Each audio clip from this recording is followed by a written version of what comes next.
In this study, we present prototype systems specifically designed for human genome information to evaluate the performance between desktop and virtual reality. Segments of DNA strands are responsible for coding proteins that allow for the expression of characteristics of trait, and these are known as genes. DNA is tightly packed within the thread-like structures called chromosomes found in our body. Each chromosome consists of a single molecule of DNA. However, human genome is incredibly information dense. For example, our body is formed of 3.2 billion base pair nucleotides and 25,004 protein coding genes. However, this incredibly information-dense human genome falls into two broad categories in the visualizations and analysis, for example, like chromosome ideogram and genome network graph. However, when we need to analyze massive amount of human genome, this visualization gets a lot complex.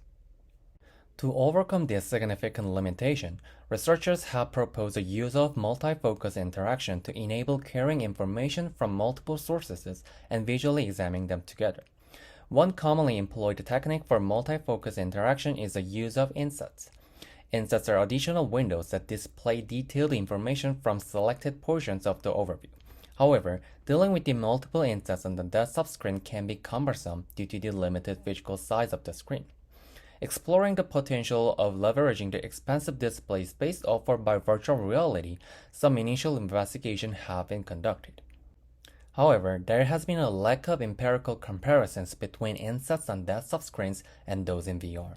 Hence, our first goal is to provide empirical evidence regarding the effectiveness of insets on both desktop screens and VR platforms. However, there is a noticeable drawback when using insets for multi-focus interaction, which is a spatial separation between the overview. For example, it could be an ideogram in the case of genome visualizations and the insets. Typically, insets are placed at a distance from the ideogram, which easily causes spatial disconnection. To allow the fine-tuning gene information while maintaining the spatial awareness, we propose an embedded design where the insets are spatially integrated into the ideogram itself.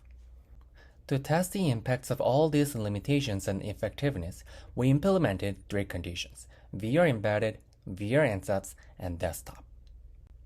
First of all, VR embedded. All gene information embedded within the chromosome ideogram, the navigation is performed through the use of the wand tool to open or fold the regions of the chromosome. We apply the space folding into our system. Next, VR insets.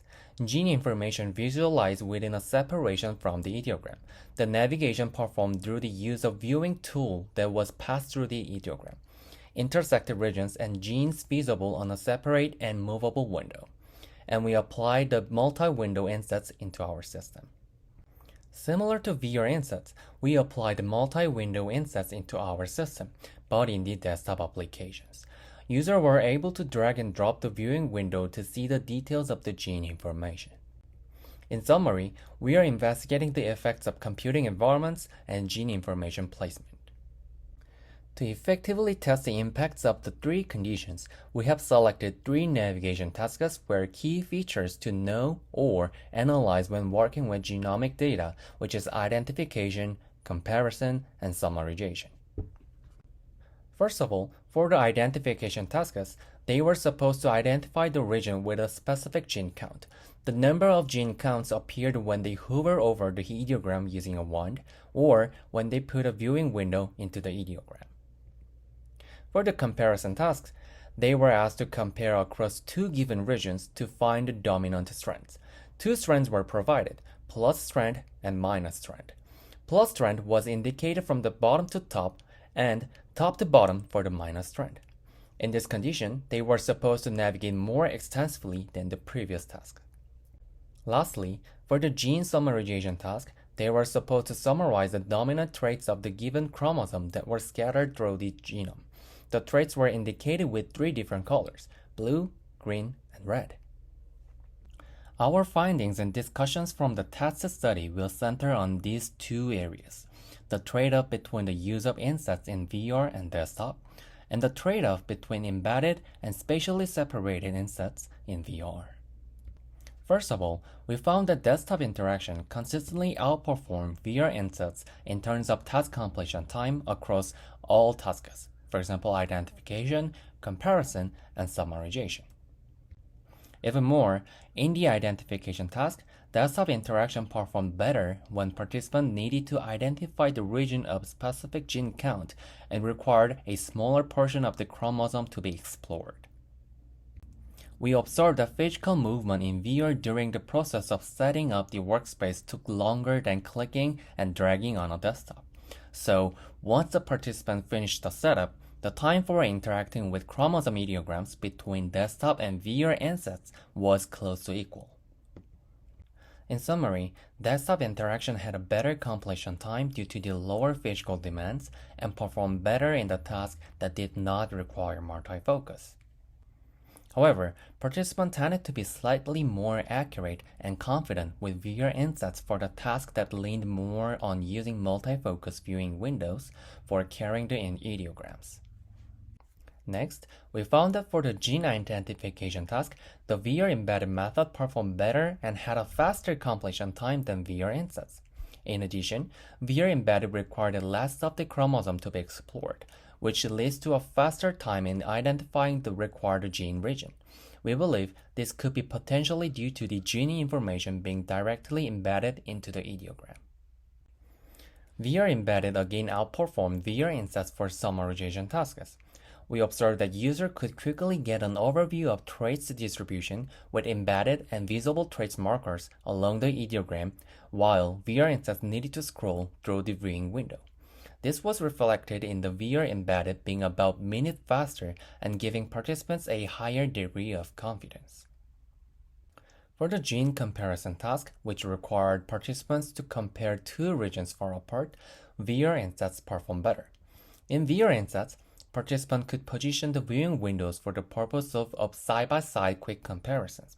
However, this was not possible for VR embedded, which led to participants having to alternate between the regions during the comparison process and having a longer completion time.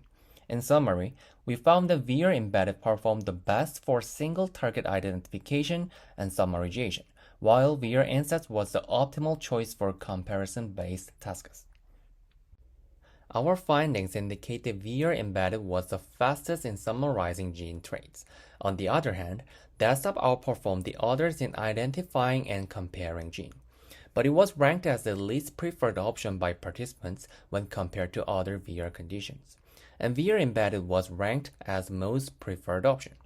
Interestingly, VR embedded also showed faster performance compared to VR Insets in identifying gene distribution and summarizing gene traits. This suggests that there are some advantages to placing detailed information directly within the ideogram rather than providing it at a distance within the VR environment. Overall, our results contribute to an empirical understanding of multi-focus interaction in both VR and desktop environments, specifically in the context of carrying human genome information. These findings also shed light on novel multi-focus interactions.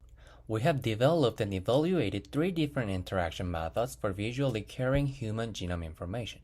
Although our focus was on addressing a specific problem within a particular domain, our findings and implementations offer high-level interaction techniques that can be readily adapted to other applications, particularly those involving data with one-dimensional structures such as timelines or certain nanomaterials. Thank you for your attention, and please contact us if you have any questions.